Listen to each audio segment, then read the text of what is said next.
Welcome to Board Game Binge, the place where we bring you bite-sized, bingeable board game content from across the industry.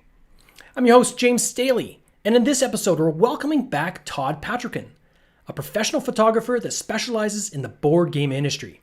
Todd is also a host of Victory Point Labs, a YouTube show where he and two other photographers compete to see who can take the best picture of the same game.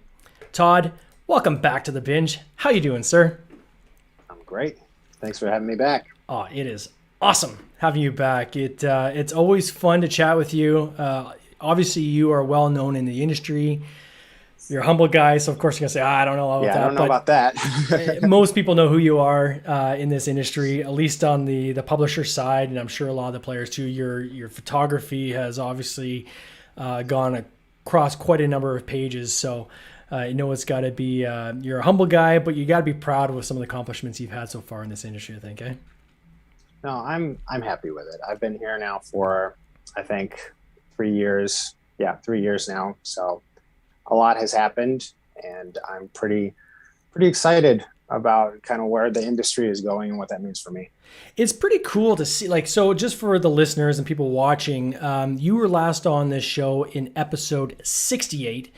I would encourage people to go check out that episode. It was a lot of fun. We really got into kind of your history of how you actually got into the industry in the first place. So we're not going to dive into the kind of the history of how you got into the industry, but not everybody listened to that episode either. So we are going to talk a little bit about some of the things that you do as part of your day job, the photography. We'll get into Victory Point Labs and some of your other projects you're working on. Maybe we could just start off by, could you just tell people kind of what it is you do? If you can say that. No, I can definitely do that. So I'm a content creator. Yeah. A lot of other content creators really hate that content creator exists because it's putting us into a box, and that's not what we are. But that is essentially what I am. So I am a content creator, but I also shoot board game photos specifically for the industry. So I do it professionally. I work with a lot of publishers.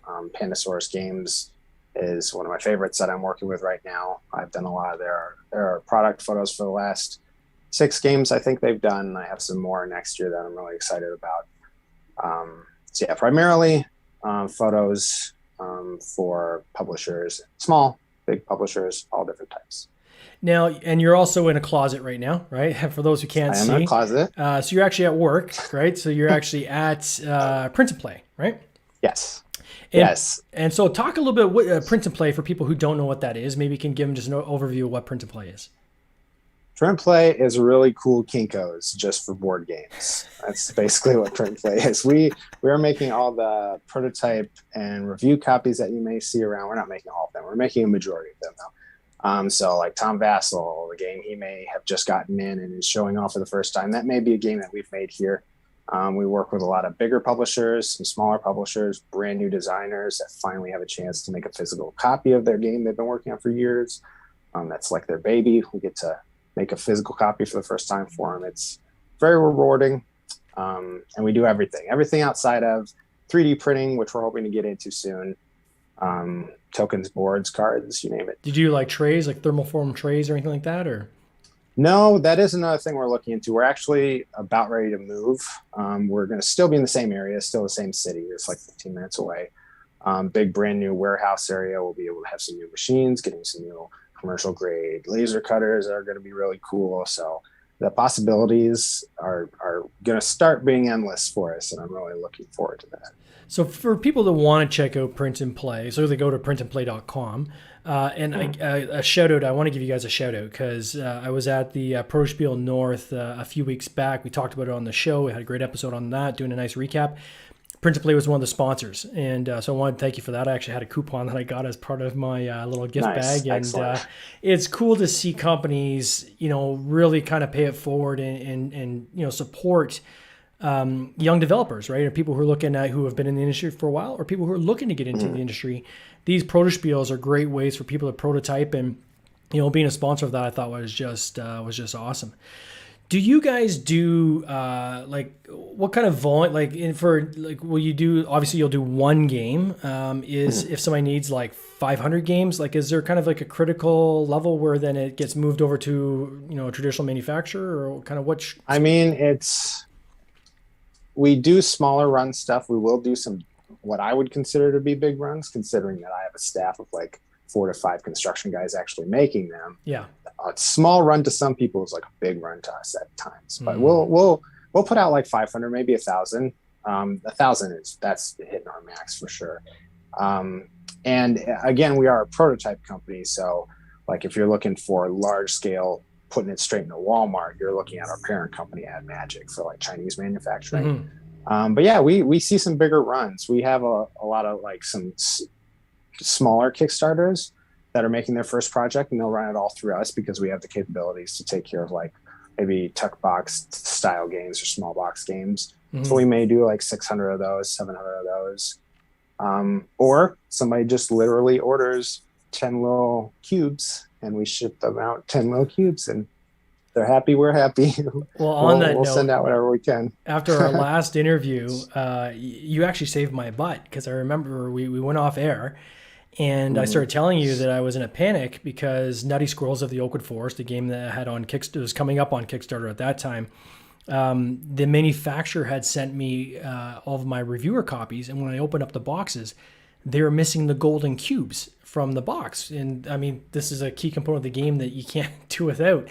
And they were gone, right off the Chinese New Year. Everything shut down, literally leaving the city, and there was zero chance of getting them to rectify it for 4 weeks. And this is a service that you guys provide, and you put some cubes in a box and courier it off to me. 48 hours later, I had them. I was able to open up all those retailer samples, put the cubes in, and get them off to my reviewers on time, and didn't have to delay my campaign. So that was awesome. Thank you for that again. That was. You're welcome. That's the best part of the job, man. We get to work. Like, I've worked some really crappy jobs. I've worked on products where we're pushing a product that I don't care about, and I know the person receiving it doesn't even care about. They just have to have it. It's just how life works. Yeah. This is one of those things where it's like things that people really care about. Even the people at the top of these publishing companies really care about the games, and they care about games.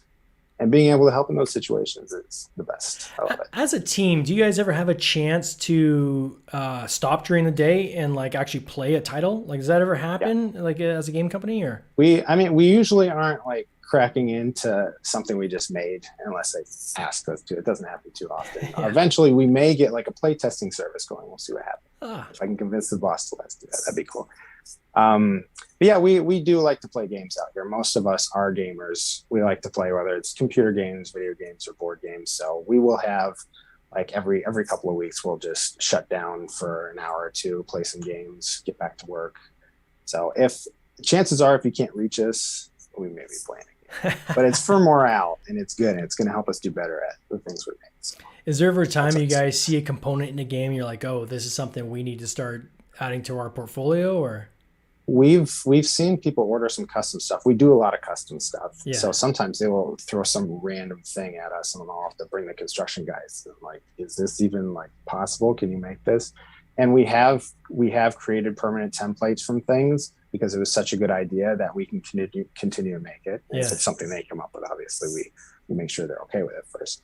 But yeah, that has happened before, and I'm really hoping once we get this laser cutter in and start working with wood and other materials, we're going to really see some more creative out of the box things that we'll be able to list on the website. Yeah, I guess you could do like even custom. I mean, at that point, somebody sends you a 2D image, and you're just slicing out custom meeples, right? If you need to, right? Yeah. We'll definitely be able to hit those up in dice as well, which will be cool. Oh, that is crazy. So, in terms of the photography side of your business, so Imagine All The Meeple is the moniker you go under. Kind of how has this evolved for you over the past, say, year? I mean, you and I talked just under a year ago. It seems like there's even more people into board game photography now, even than there was like when you and I talked last. Mm-hmm. How are you seeing it evolve, this industry, on the photography side specifically?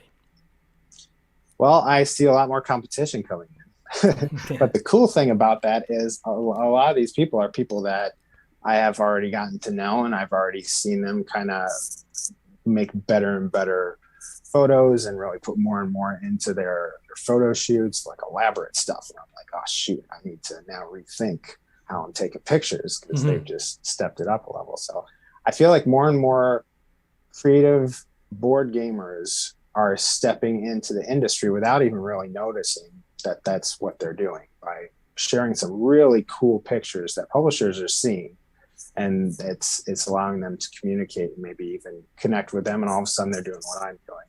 So I feel like the industry as a whole is just getting cooler and cooler. We're seeing really, really, really special games come out.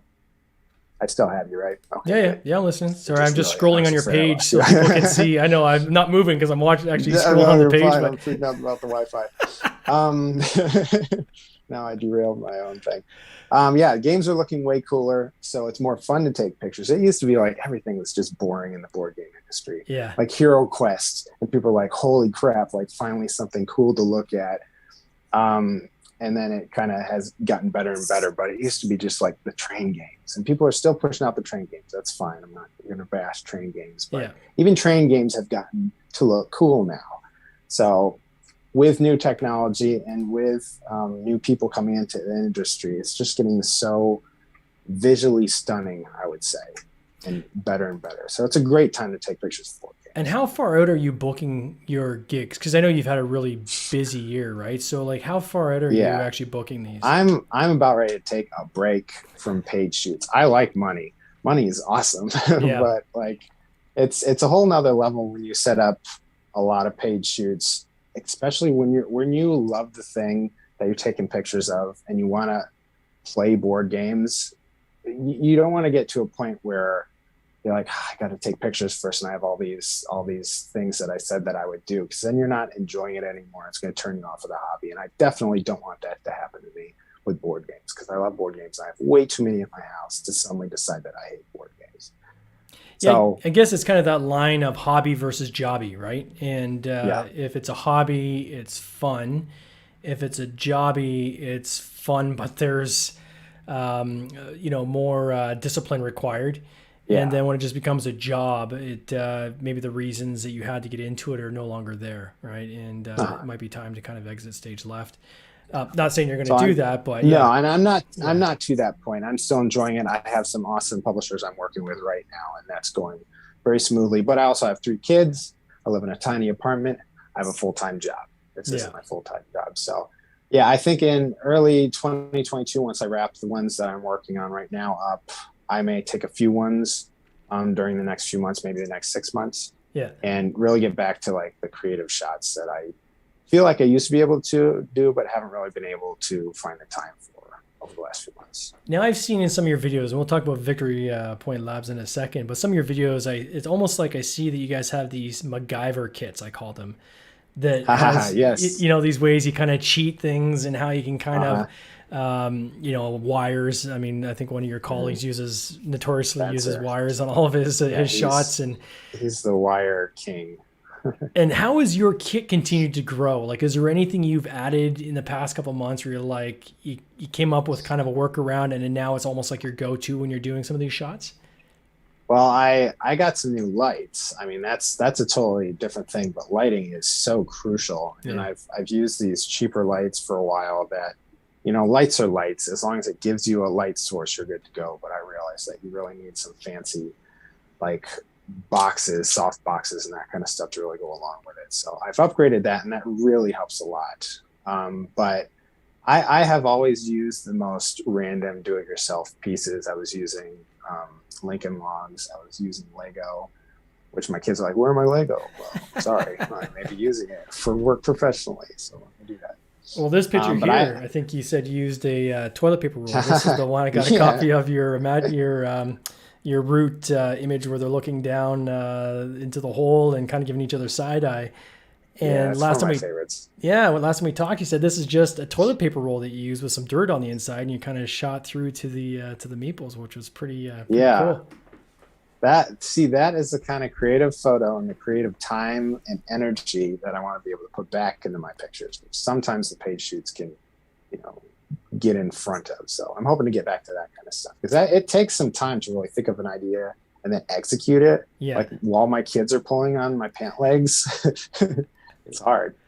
I can imagine too, like if it's a paid shoot, someone sends you a game and to shoot it, then you got to think, okay, with this game specifically, what am I going to try to do to realize what their vision is of of the brand, versus just when you have a cool idea and when you see another game you're playing, maybe you're playing at the table or someone else is playing, and it's like, oh, I got a great idea for that. You can go and shoot that. That's kind of the hobby end. But when it's a paid thing, I guess some of the creativity around that is, again, that discipline has come back in, and, kind of look at it from different angles and figure out, okay, how do I realize a vision the client wants in a way they're going to be happy too, right? Yeah. And I have been lucky. I've worked with a lot of publishers that are all for the creative energy, and they will let me just, do my thing. So that's awesome. Yeah. Giving up that creative, giving up your own creative energy and, trying to do exactly what they want can be difficult. That's part of the job. That's photography for you though. So that's fine. That's something I can accept. What's one of the craziest setups you've had? Well, I did that betrayal. Betrayal on the House on the Hill shot, where I took the mini, one of the minis holding a flashlight. I put her in a big potted plant. I had the box. So I had the potted plant here. I had her there. I had the box front with the house. Yeah. And then I had plants around it, and I had the lighting. I put a fake flashlight glow, and then it looks like she's walking to the house. I'm still so happy with that shot, but that took me forever to set up, and it's for one single picture. Yeah. That's probably my favorite. That's what I want to get back to. But I think when you have like that iconic kind of shot, right? When you get one where you're like, oh man, I nailed this. This is like right in the zone. I guess that time invested in is worth it, right? It might only be one shot, but that's one shot now that can last forever. Yeah, that I can keep bringing up. And when I only have crap pictures to show, I'd be like, hey, remember this really cool picture? Let's look at that one. I forget that I don't have any content for you today. Has there ever been a shot where you've put so much time and energy trying to rig it up because you had a certain vision and then it just failed? Every time I shoot, that happens. That's what happens when you're thinking out of the box. Like, that happens way too often. So with Victory Point Labs, all right, we were talking about, we might as well talk about more. Yeah, let's jump into now, Victory Point Labs. We just shot our first episode in a really long time, just last night, which I'm super pumped about because I love Kevin and Spencer. They're both awesome. I miss them. But that particular shoot, which I'm not going to talk about too much, keep it a surprise. Yeah. That was a lot of back and forth trying to figure out exactly how I want to do the thing, using a few pieces of scenery and then like scrapping it, pulling it away, and just sitting there and staring at it at 1 a.m. wondering if you should just shut it all down. That's kind of how the process goes. Yeah, I like to swear, and luckily everyone's asleep at that point because it's frustrating. Now, I know I was ribbing you just before we went live saying, where's the new episode, man? It's been so long. I'm jonesing here.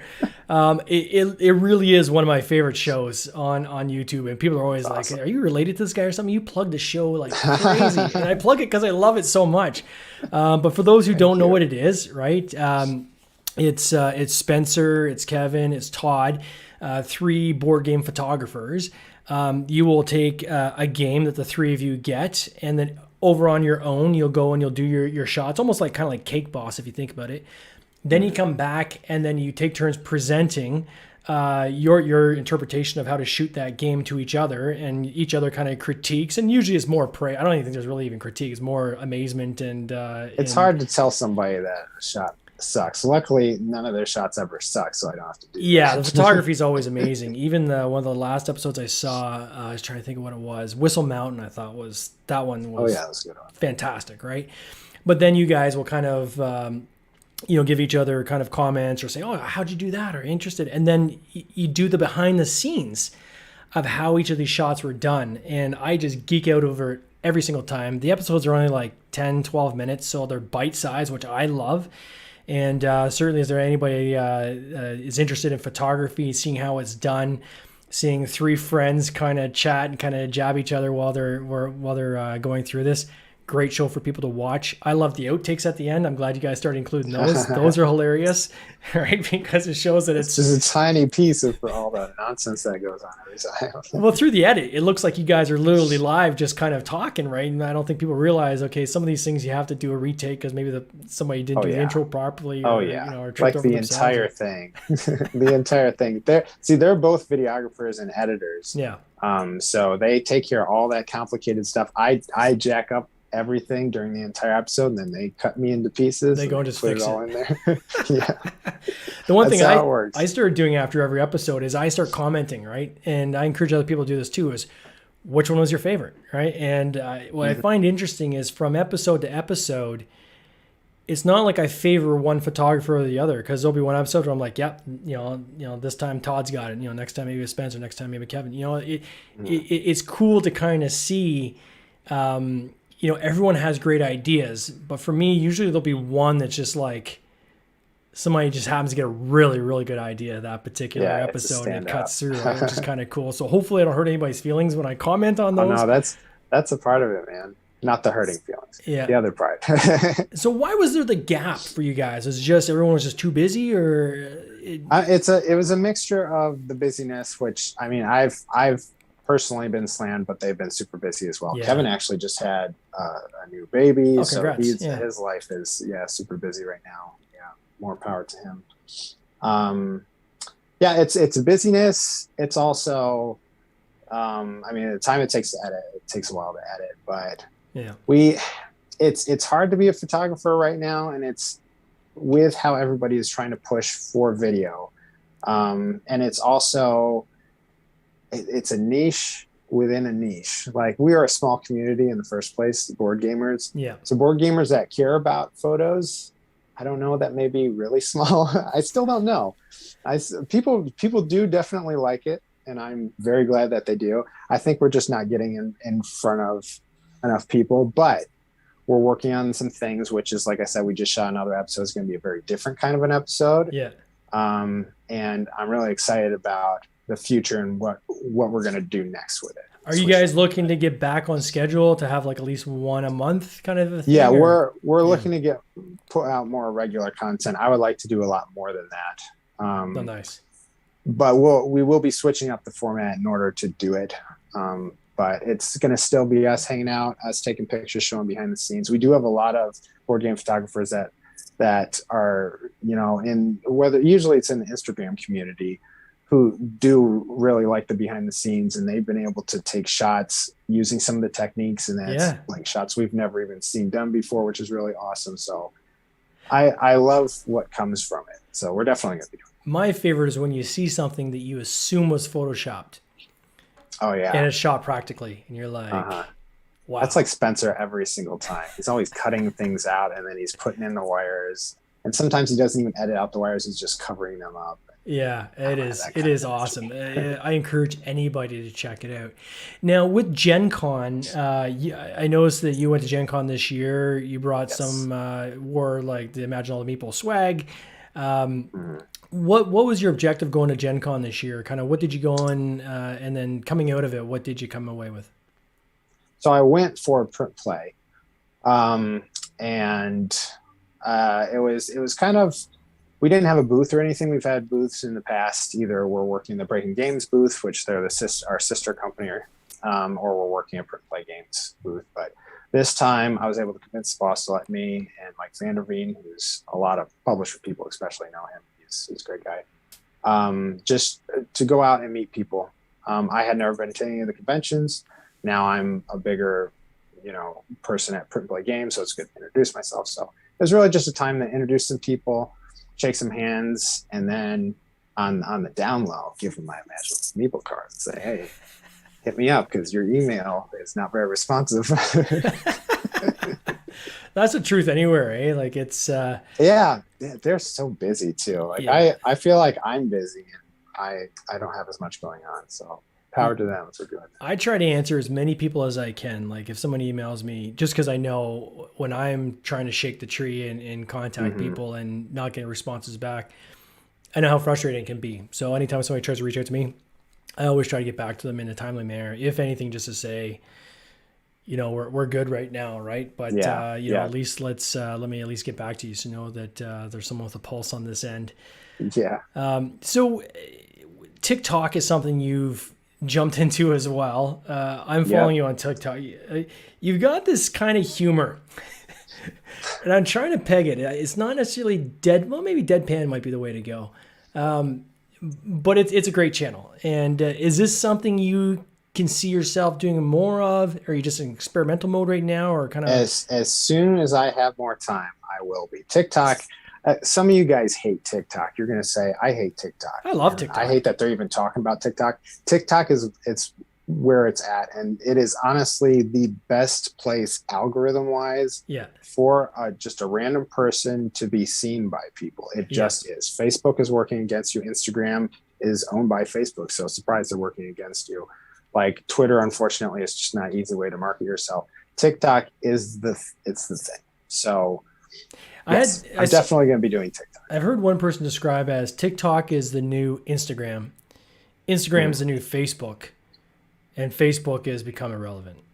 Right? Facebook is just the devil. And when you hear people talk about TikTok, people that don't know about TikTok or don't understand it often attribute it to being, that's just an app that kids go on. And that's maybe how it was 5 years ago. But it has aged up very rapidly. Very rapidly, where a lot of the content on there is tips and tricks of different things, anything you can imagine, business-wise, board game-wise. The board game community itself is actually growing substantially. There's so many people now on TikTok. TikTok Board Game is one of the channels out there. I mean, he's at, I think, 1 million some odd followers. Like, it's crazy, the level. Each of his videos are getting anywhere from 100,000 to 600,000 views, right? So, and I think you're right that for a platform, Instagram and Facebook, go build your audience, and then you have to pay to actually talk to that audience, which is annoying as hell. Whereas TikTok, at least right now, you go and build your audience, and that's your audience, right? And you get to talk to your audience, and you don't have to now pay to talk to the audience you spend all that time and effort and sweat, blood, and tears to build. And it's a fun, short medium, right? It doesn't have to be perfect, doesn't have to be polished. I was telling you off air, one of the videos he did that just made me laugh. It was so weird. But you take a drink of water and you accidentally spill it, and then it shows a point of view of your keyboard, and your keyboard has a face on it. And it starts like choking on the water you just spilled. Bizarre. But you know what? Things like that, where people can experiment and try different things and throw things against the wall, the algorithms are going to tell you whether it works or not, right? And that's what's cool. Either it's going to take off or it's not going to take off, and that's okay. If it doesn't take off, then you try something else. It is a cool platform. It really is. So that being said, when I kind of look at all of these things that you're working on, and I've even said this to you in the past, is I think like a coffee table book, even with you and the two other guys, doing a Kickstarter campaign on that would be cool. I know Kickstarter campaigns take time, energy, and effort, but something that kind of feeds into what you guys are doing, some of your favorite photos would be kind of cool. But what's your plan? Like, I know that you talked a little bit about burnout this year, and there's a lot on your plate. You must be in a position now where you're starting to think, okay, how am I going to funnel this down? What are the things I want to work on? And what is the platform I'm trying to build? So what is that?